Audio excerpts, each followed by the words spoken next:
হাতে ফল নিয়ে বন্ধুরা যাচ্ছি। এক কালী ঠাকুরের পুজো হচ্ছে, তা সেই বাড়িতে নিমন্ত্রণও আছে। তাই দেখো বাড়ির পাশেই চলে এসেছি। বাড়িতে বাবা লোকনাথের একটা বড় সুন্দর ছবি আছে দেখছি। আর এসে দেখি পুজো আরম্ভ হয়ে গেছে। মায়ের সুন্দর মূর্তি দেখো বন্ধুরা, খুব সুন্দর লাগছে মূর্তিটা। এইটা হলো মা তারার মূর্তি। মায়ের তো অনেক রকম মূর্তি হয়।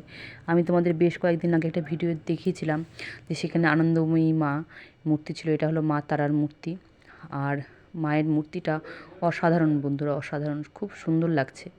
তা সকাল থেকে পুজো, যে মানসিক পুজো ছিল, তা সকাল থেকে পুজো শুরু হয়ে গেছে। তা অনেক নিখুঁতভাবে পুজোটা হয়েছিল।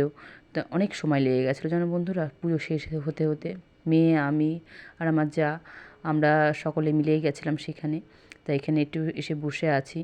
আর এসে দেখি সকলে বাড়িতে যে একটা পুজো হলে যেরকম হয়, সকলে আত্মীয় স্বজনরা আসছে, কেউ এসে বসে আছে। আর এদিকে ঠাকুরমশাই সুন্দরভাবে পুজো করছেন। আর মায়ের কাছে একটা সুন্দর জিনিস তোমাদের দেখাবো। একটা বামাখ্যাপার ছোট্ট একটা মূর্তি মায়ের পাশেই করে রেখে দিয়েছে। এত ভালো লাগছে দেখতে। ছোট্ট বামাখ্যাপা মায়ের মানে পাশেই মূর্তিটাকে একদম রেখে দিয়েছে। আর এদিকে ঢাক বাজছে। আর 108টা প্রদীপ জ্বালবে সেটারই আর কি সব মানে জোগাড় করছে, যে প্রদীপ জ্বালা যেভাবে হয় সেটা আর কি সবসময় সকলকেই ডাকছে জ্বালানোর জন্য।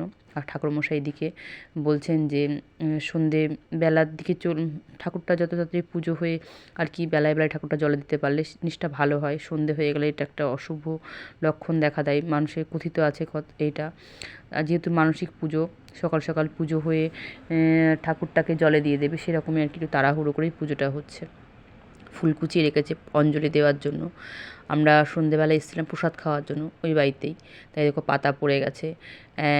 পায়েস, মিষ্টি, খিচুড়ি, একটা লাবড়া, ফল প্রসাদ, সব রকম প্রসাদেরই ব্যবস্থা ছিল। সকলেই ভালো থেকো বন্ধুরা, দেখা হচ্ছে পরের ভিডিওয়। আমার এই ভিডিওটা কেমন লাগলো জানিও। মা সকলকেই ভালো রাখবেন। আমি জানি আমার বন্ধুরা ভালো আছে। দেখা হচ্ছে পরের ভিডিও। টাটা।